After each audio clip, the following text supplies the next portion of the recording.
Racism or racism? Racism. Racism. Yes. This is the question about Surah Hujurat, chapter 49, verse number 13. And does it talk about supremacy of Islam? I'll give the translation of that verse.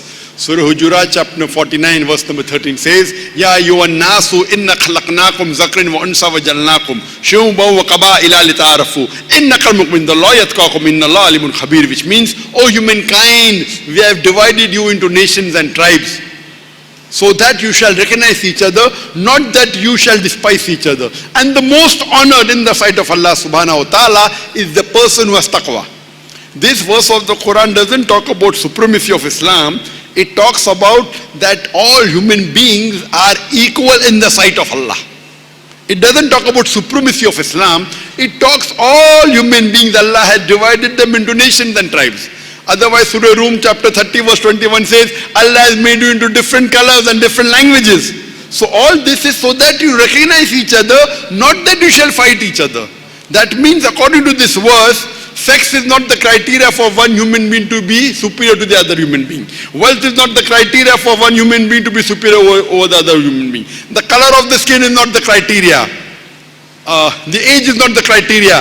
The only criteria is taqwa, God consciousness. So here Allah is talking about all human beings are equal, whether black, white, brown, yellow, whether rich, whether poor, whether king, whether pauper. Whichever part to stay, whether in America, whether Malaysia, whether India, whether Pakistan, whichever part to stay, all are equal. The only criteria that can make you superior is taqwa, God consciousness, piety. About supremacy of Islam is other verses.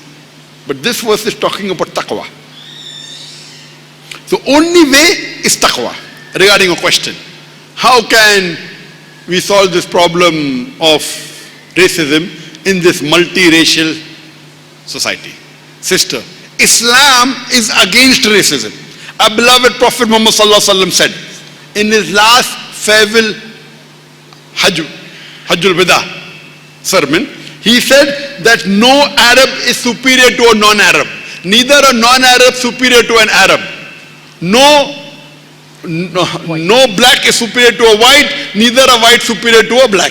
So in Islam, race doesn't make you superior, whether you are American, whether you are English, whether you are Malay, whether you are Indian. All races in the sight of Allah is equal. All races are equal. This is Islam. And I believe that the constitution, even this country, they believe the federal religion is Islam. Yes, what you can do, you can help the people who are deprived to uplift them, that is different.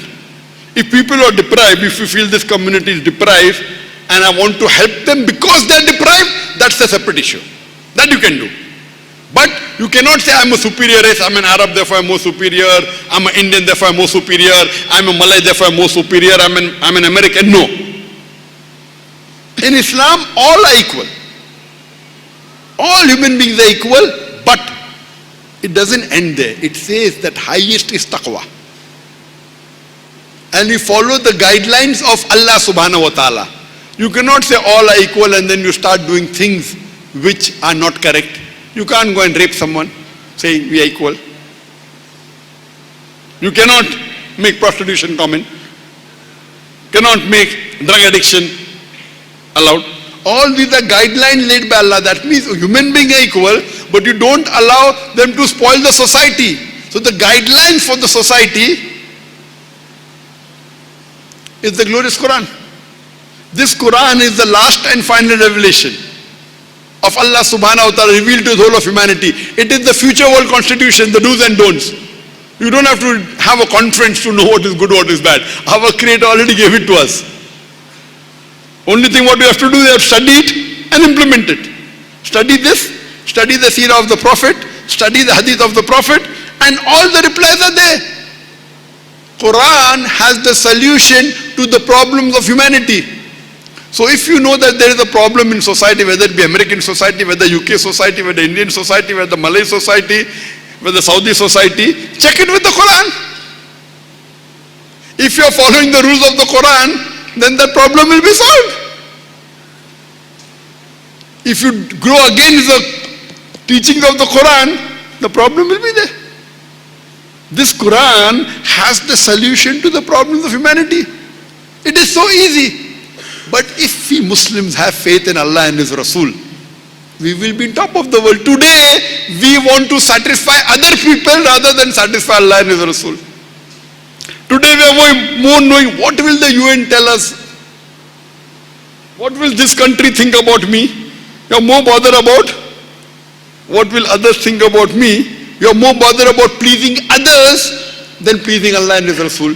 If you please Allah and His Rasul, irrespective, you have problems in this world, your akhirah would be Jannah. But we should have that faith. Do we have that faith?